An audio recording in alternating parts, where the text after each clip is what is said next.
Hello, I'm J.W. Pascal, President of Air Manufacturing Corporation, the home of Auto AC Solutions.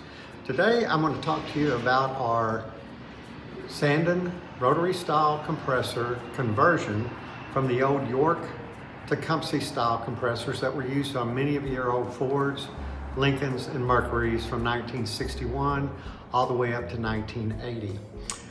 These compressors that we offer are the standard Sanden compressors.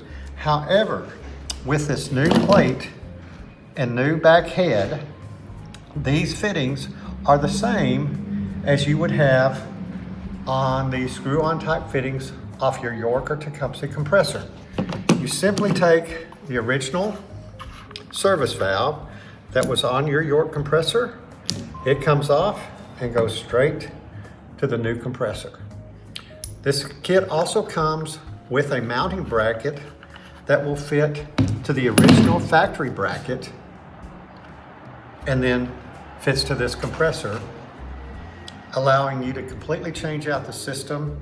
And if you do have a service valve with backside fittings, you just turn that backside fitting off and you save your refrigerant.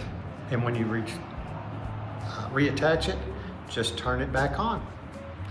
If I can be of any other help on this or any other AC product needs, please feel free to email me or call me at 940-549-0288. Always happy to help. Thank you for listening and have a blessed day.